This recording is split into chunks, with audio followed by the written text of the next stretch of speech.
Bueno, pues vamos a compartir el tema, hermanos. Vamos a ir a Génesis en el capítulo 3. Vamos a ver acerca bueno, una historia que nos marca aquí en cuanto a la desobediencia del hombre. Pero todo esto, hermanos, porque debemos de saber que el pecado es una realidad universal que afecta a toda la humanidad. Entonces, para poder nosotros entender su origen, debemos remontarnos al principio de la historia bíblica y específicamente al capítulo número 3 de Génesis. Fíjese, este pasaje describe cómo el primer ser humano, Adán, junto con Eva, su esposa, desobedecieron el mandamiento de Dios, trayendo como consecuencia, hermano y amigo, la entrada al pecado, del pecado y la muerte al mundo.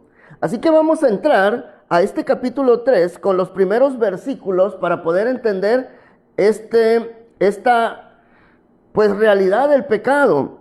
Fíjese, en los versículos 1 al 6 encontramos el escenario del Edén y dice así: pero la serpiente era astuta más que todos los animales del campo que Jehová Dios había hecho, lo cual dijo a la mujer: con que Dios os ha dicho, no comáis de todo árbol del huerto. Y la mujer respondió a la serpiente: del fruto de los árboles del huerto podemos comer, pero del fruto del árbol que está en medio del huerto, dijo Dios, no comeréis de él, ni le tocaréis para que no muráis. Entonces la serpiente dijo a la mujer: no moriréis, sino que sabe Dios que el día que comáis de él, serán abiertos vuestros ojos, y seréis como Dios, sabiendo el bien y el mal. Y vio la mujer que el árbol era bueno para comer, y que era agradable a los ojos, y árbol codiciable para alcanzar la sabiduría, y tomó de su fruto, y comió, y dio también a su marido, el cual comió así como ella. Bueno, en el jardín del Edén, hermano y amigo, Adán y Eva vivían en perfecta comunión con Dios.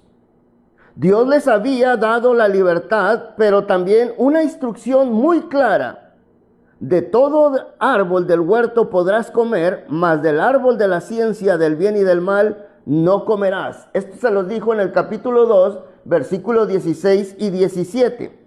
Y aquí, hermanos, la serpiente aparece como un ser astuto y engañador. Su estrategia es sembrar duda en la mente de Eva sobre la bondad y la veracidad de Dios. Bueno, ¿qué pasó? Eva, al escuchar la serpiente, entonces ella ve, ella desea y ella toma del fruto y luego se lo da a su esposo Adán, quien también come. Entonces, hermanos, este acto de desobediencia, fíjese, no fue solo una acción externa, sino una rebelión interna contra la autoridad de Dios. Miren, ahí en los versículos 7 al 13 vemos las consecuencias inmediatas a esta acción. Miren lo que dice el versículo 7, hermano y amigo. Dice: entonces fueron abiertos los ojos de ambos, y conocieron que estaban desnudos. Entonces cosieron hojas de higuera y se hicieron delantales. Y oyeron la voz de Jehová que se paseaba en el huerto al aire del día, y el hombre y su mujer se escondieron de la presencia de Jehová Dios entre los árboles del huerto. Mas Jehová Dios llamó al hombre y le dijo: ¿dónde estás tú? Y él respondió: oí tu voz en el huerto y tuve miedo, porque estaba desnudo y me escondí.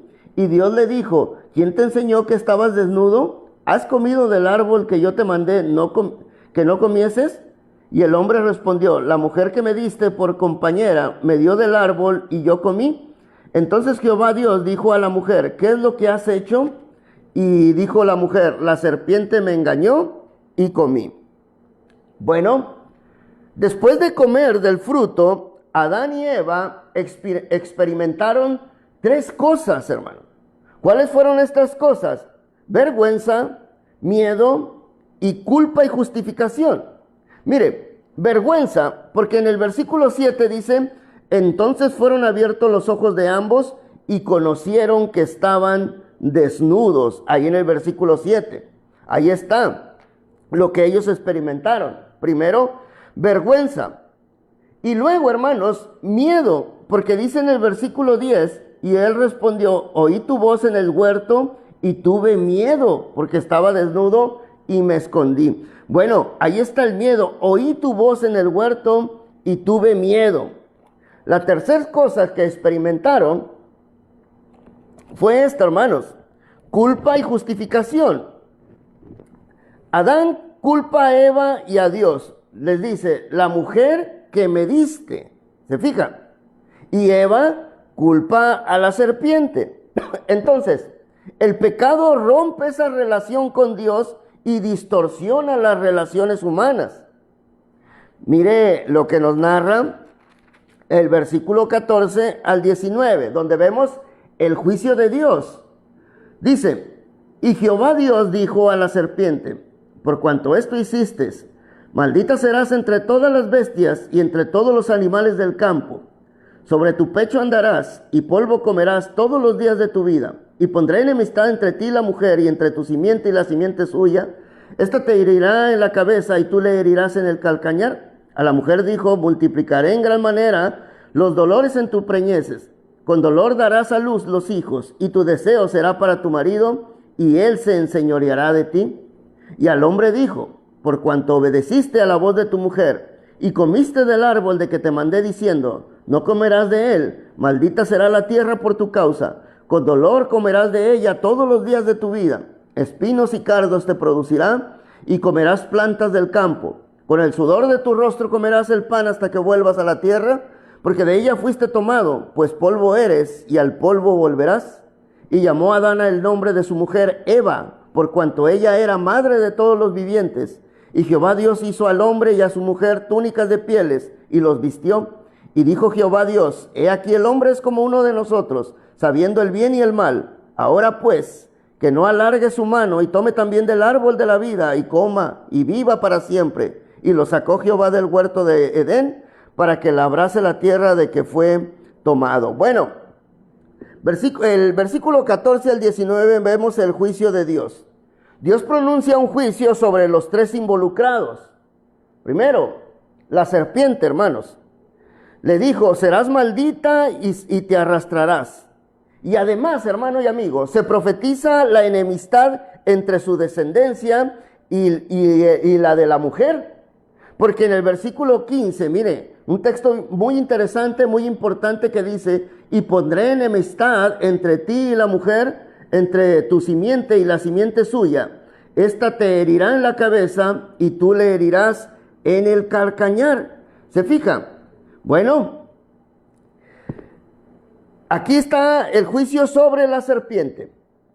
Pero sobre la mujer, hermanos, dice ahí, hermanos, experimentará dolor en el parto. Es lo que le está mencionando Dios en estos versículos. Experimentará dolor en el parto y conflicto en su relación con el hombre. Y al hombre le dice, la tierra será maldita y deberás trabajar con mucho esfuerzo. Y finalmente la muerte física entra al mundo. Pero miren lo que nos narra también allí, hermanos, en el versículo 20 al 24. Y llamó a Adán el nombre de su mujer Eva, por cuanto ella era madre de todos los vivientes.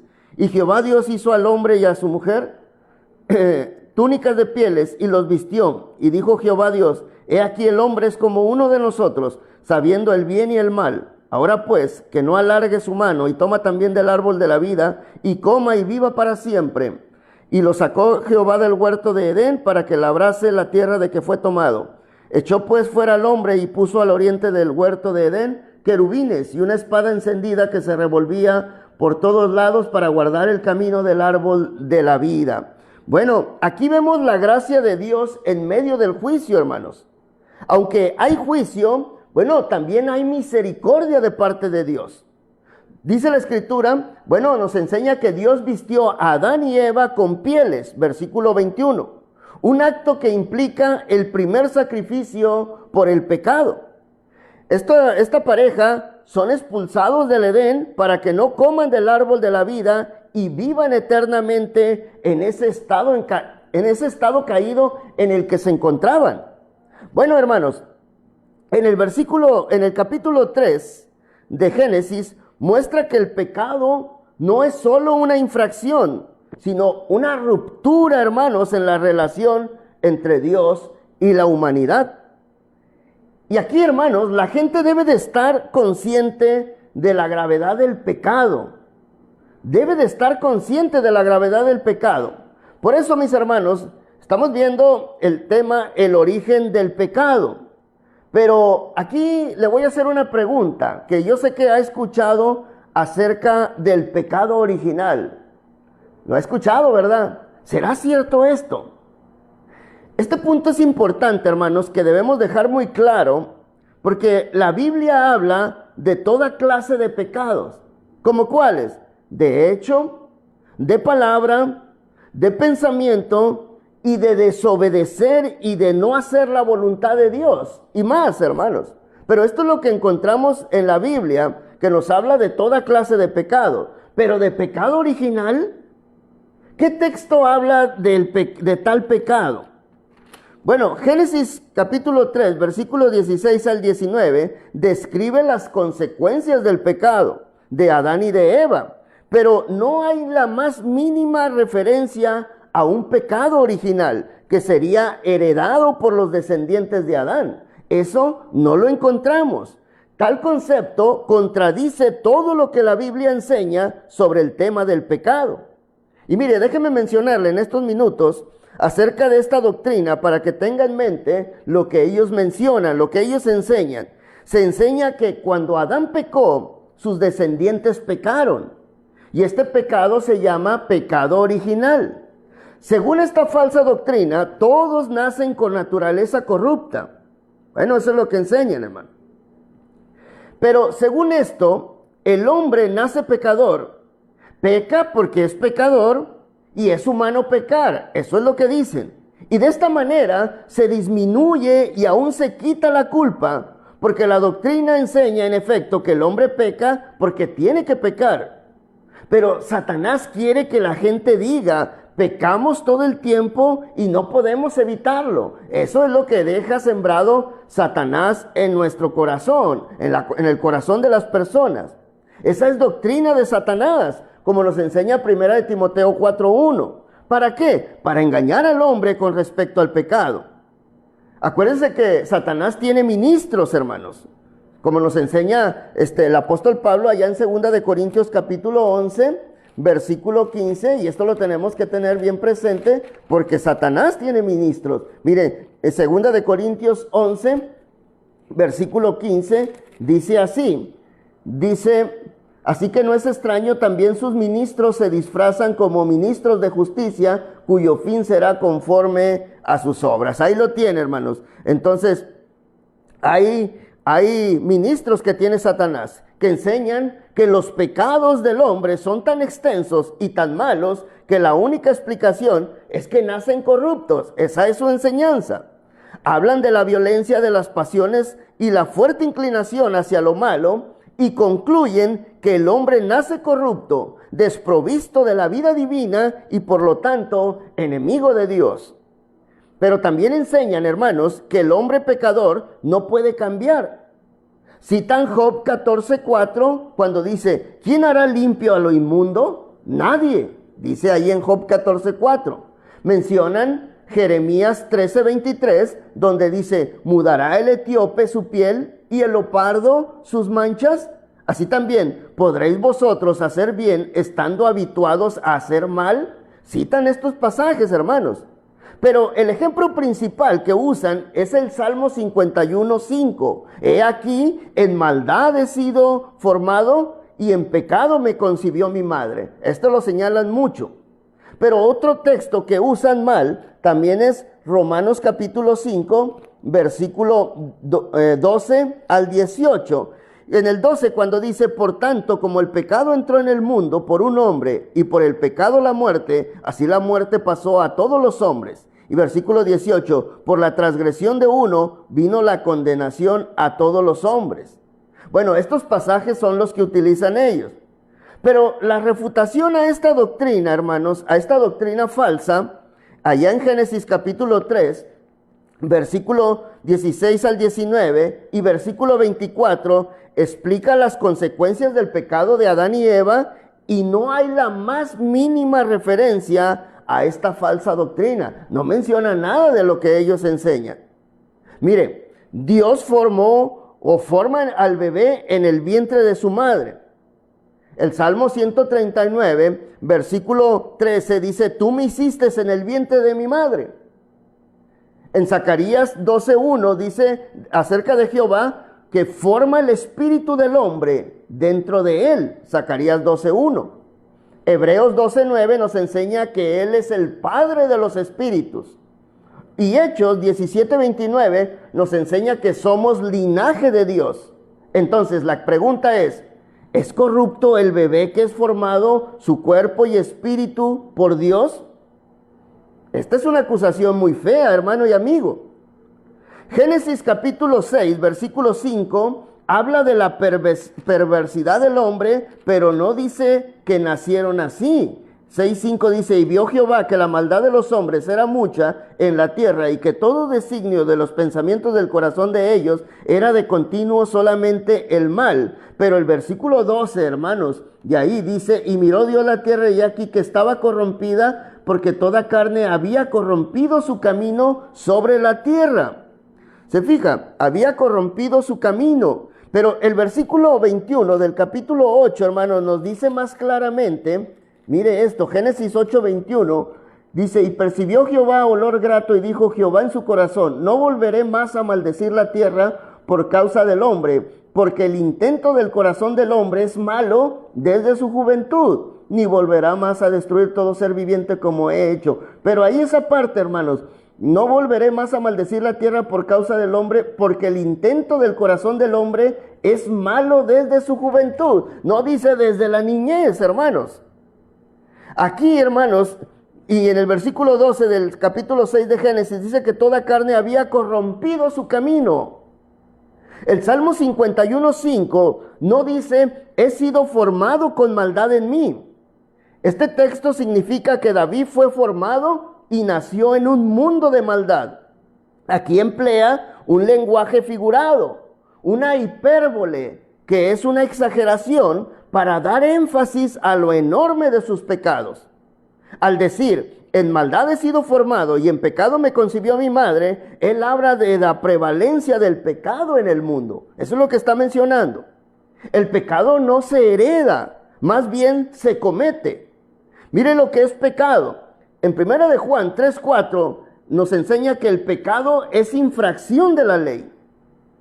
En Santiago, hermanos, capítulo 4, versículo 17, dice que, y al que sabe hacer lo bueno y no lo hace, le es pecado. Uno peca al no obedecer la voluntad de Dios. En Ezequiel capítulo 18, versículo 20, dice que el alma que pecare, esa morirá. El hijo no llevará el pecado del padre. Y no hay texto, hermano y amigo, que enseñe que los descendientes de Adán lleven el pecado de él. Entonces, Romanos 5:12, cuando dice, por tanto, como el pecado entró en el mundo por un hombre, y por el pecado la muerte, así la muerte pasó a todos los hombres. Aquí el apóstol Pablo no pone punto final aquí, porque la frase no termina aquí. Hay algo más cuando dice, por cuanto todos pecaron. Ellos no quieren fijarse en esta última frase. Y este texto enseña la responsabilidad de cada uno, de cada quien por haber pecado.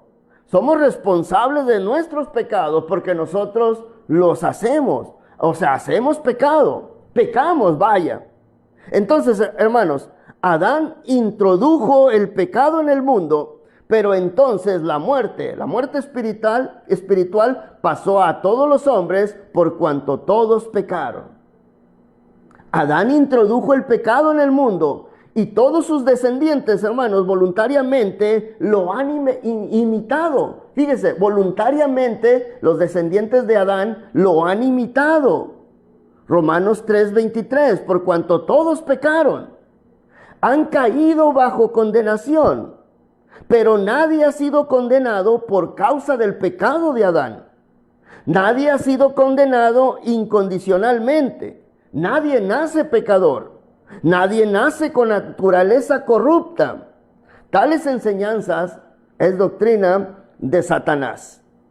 Bueno, hermanos, regresando a Génesis 3:15, después del pecado de Adán y de Eva, Dios pronunció juicio, pero en medio de ese juicio surge una luz de esperanza, la primer promesa de redención. Y este versículo es conocido como el protoevangelio, es decir, el primer anuncio del evangelio. La promesa de Génesis 3:15 encuentra su cumplimiento perfecto en Cristo. Y aunque Satanás causó dolor y muerte, utilizó incluso eso para aplastar definitivamente su poder. La victoria está asegurada, hermanos. No luchamos por la victoria, sino desde la victoria que Cristo ya ganó. Por eso en Génesis 3:15, Dios habla directamente a la serpiente que representa a Satanás y presenta una imagen de conflicto físico, donde una simiente, la descendiente de la mujer, y la serpiente se hieren mutuamente. Pero en la forma en que se hieren, revela la naturaleza de sus respectivas victorias. Porque se le dice, tú le herirás en el calcañar. Esta es una herida dolorosa, pero no es mortal. El calcañar, el talón, es una parte vulnerable, pero no es esencial para la vida. Y esta imagen se cumple en la crucifixión de Jesús, donde Satanás hiere a Cristo a través del sufrimiento, del rechazo y de la muerte. Pero se dice también, Él te herirá en la cabeza. Bueno, a diferencia de la herida en el calcañar, una herida en la cabeza, hermanos, es mortal y es definitiva. Y esta imagen muestra que el descendiente de la mujer, que es Jesús, derrotará completamente a Satanás. Y esa victoria se manifestó en la cruz, cuando Jesús pagó por el pecado, y en la resurrección, cuando venció la muerte. Y será consumada en el juicio final, cuando Satanás será lanzado al lago de fuego, como nos narra Apocalipsis capítulo 20, versículo 10. Así que, mire, hermano y amigo, a primera vista, la muerte de Jesús parece una victoria para Satanás, pero cuando fue traicionado, cuando fue arrestado, cuando fue golpeado, cuando fue crucificado, a ojos humanos parecía esto que el mal había vencido. Eso creyeron todos, hermanos. Pero la cruz es el arma con la que Cristo aplastó la cabeza de la serpiente. Fue una victoria grandiosa, hermano y amigo. Colosenses 2:15 dice, y despojando a los principados y a las potestades, los exhibió públicamente, triunfando sobre ellos en la cruz. En la cruz, hermanos, Jesús venció al pecado. Romanos 6:10. En la cruz, Jesús venció a la muerte. 1 Corintios 15.